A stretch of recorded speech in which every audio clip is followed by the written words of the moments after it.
Hello everyone. I am Takumi Shimoda from the University of Tokyo.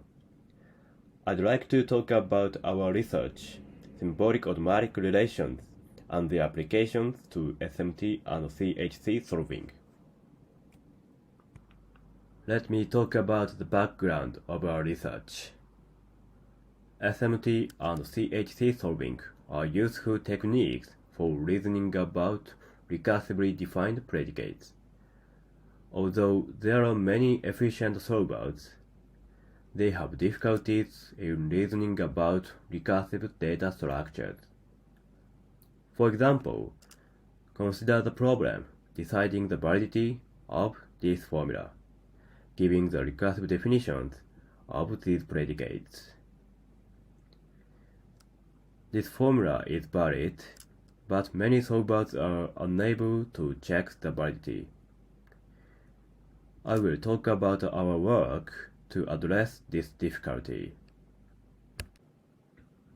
First, we propose symbolic automatic relations, in short, SARs. This is a notion that combines symbolic automata and automatic relations. SARs can represent various relations on lists of integers. Also, they are closed under Boolean operations. Next, we propose an incomplete decision procedure for the satisfiability problem for SAR formulas, which are formulas defined using symbolic automatic relations. This is based on the reduction to CHC solving on integers. We also discussed the application of this procedure to SMT and CHC solving. Now, I'd like to talk about symbolic automatic relations. The notion of symbolic automatic relations, or SARs, is a combination of symbolic automata and automatic relations. This is defined by a variation of a finite automaton. It reads multiple inputs in a synchronous manner, and its transition labels are predicates over integers. The predicates on lists of integers can be represented by SARs. SARs also retain the good properties of standard automata, such as being closed under Boolean operations. I explain how the truth value is determined by SAR. Here is an example of SAR R0. Given these inputs, R0 reads this sequence of pairs of integers. The initial state is Q0. At the first step, the pair 10 and 5 is read from the sequence. Since they satisfy this predicate, the state moves from Q0 to Q1. Next, the integers 0 and 5 satisfy this, and the state returns to Q0. Similarly, at the last step, 10 and 5 satisfy this predicate, and the state moves to Q1. R0 is at the final state Q1 when all the inputs are read, so R0 is satisfied by these inputs. R0xy is true if and only if the ith element of x is greater than the ith element of y if I is even number, and the converse holds otherwise. We define SAR formulas using symbolic automatic relations. The SAR formula is given by this grammar. This phi is our predicate such that both phi and the negation of phi are of the form existentially quantified SARs. An SAR formula is either phi a primitive predicate on integers, or a Boolean combination of them. Let's take the predicate nth as an example. This is the predicate, meaning the ith element of the list x is the integer x. This predicate and its negation can be defined using the SARs R1 and R2 in this way. So the predicate nth is an SAR formula. Next, we consider the satisfiability problem for SAR formulas.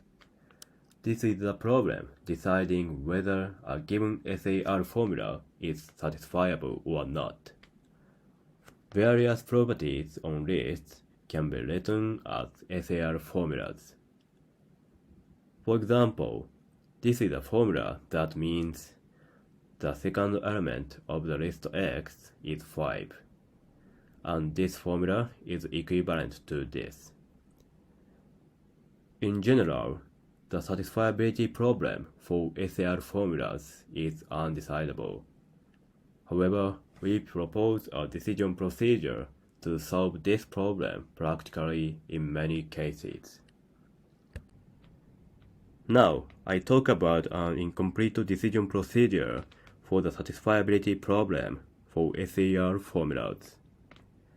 This is based on the reduction to CHCs on integers.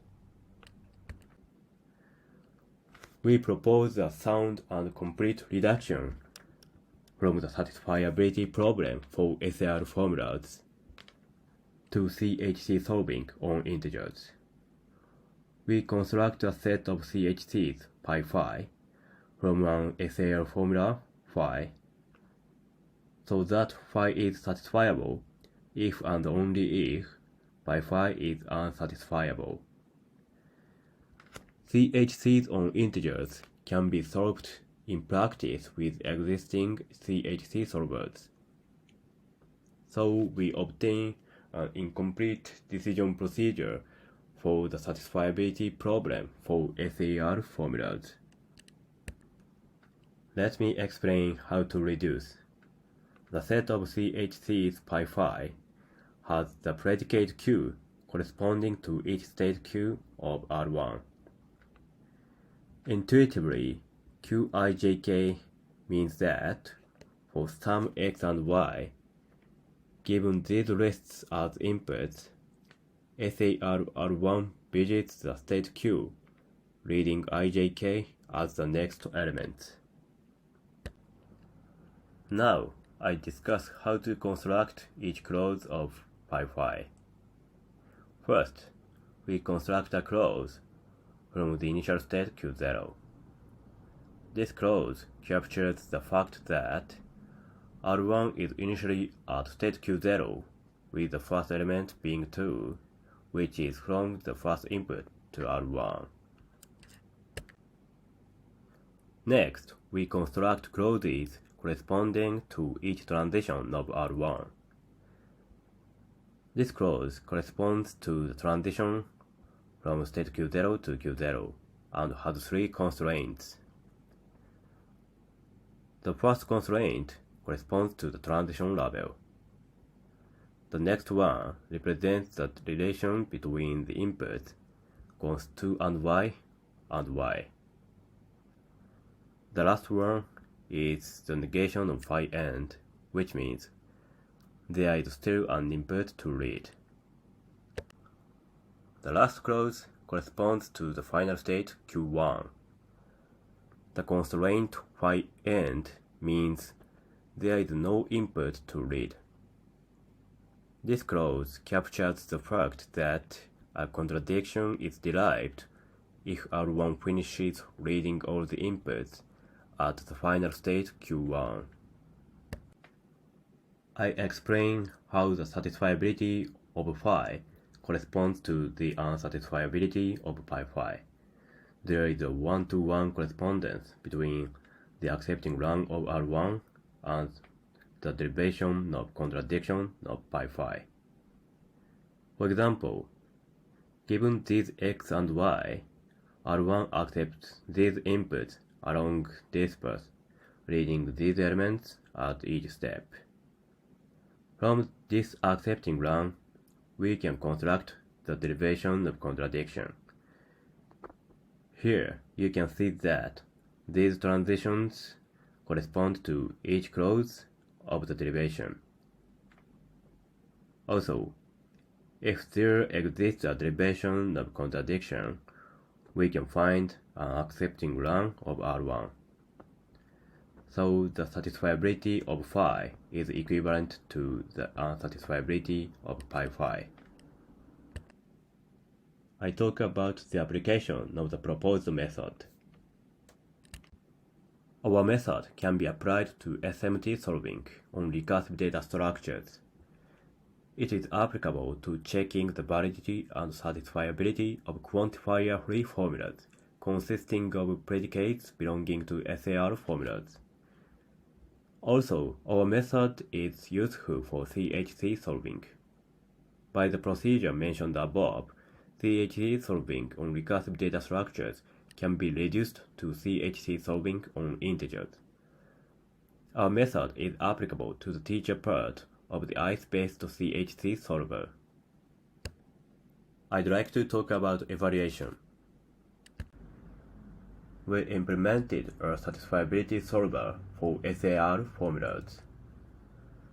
The input to this tool is the pair of the definitions of predicates as SAR formulas and quantifier-free formulas.